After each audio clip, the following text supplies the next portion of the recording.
Right now at 4:30, Connecticut Foodshare is extending its drive-thru food distribution for at least another month.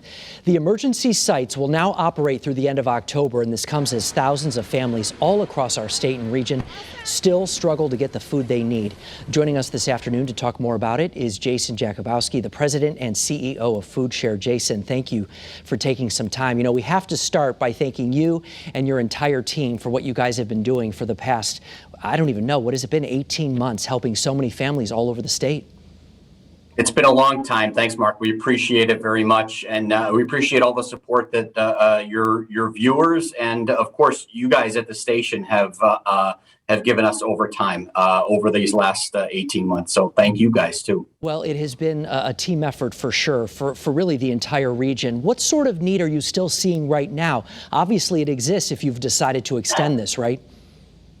Yeah, absolutely. I mean, there's still definitely a need, and the level of need always exists. The good news is we are not seeing the levels of cars at our emergency drive-thrus that we did about a year ago. You know, last October, we were peaking at about 2,800 cars a day.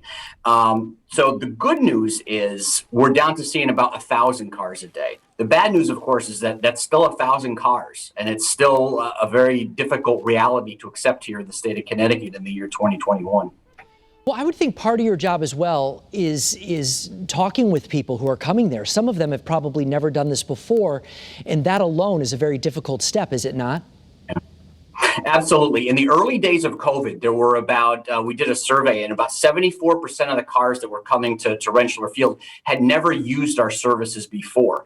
Now, you know, we're 18 months into this thing. What we've been trying to tell people is that, you know, look, we have 700 pantries across the state of Connecticut. We have 100 different mobile sites across the state of Connecticut. There's opportunities to sign up for SNAP and other types of government benefits.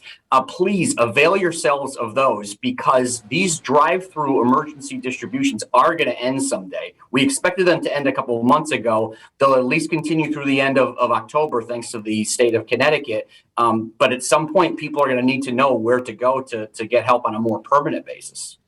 What about donations, maybe volunteers? Obviously, you're running a lot of locations right now. I would imagine you have a lot of help, a lot of volunteers, but perhaps you could always use more? Yep. Absolutely. We could always use more volunteers. We could always use more donations, and we really appreciate anything that anybody can do for us. You can go visit us at ctfoodshare.org. You could sign up to volunteer. You could make a monetary donation. You could also get the schedule for where all of our sites are across the state of Connecticut. All right, Jason Jakubowski again from Foodshare. Thank you for joining us this afternoon to talk about this. The awareness makes a difference for sure. And if anyone out there needs any assistance, the help is there. And we'll post more information as well on the Channel 3 app. Thanks, Mark. Now, for a full list of dates, specific addresses, and hours for Connecticut Foodshare's locations, again, you can go anytime to our streaming news app.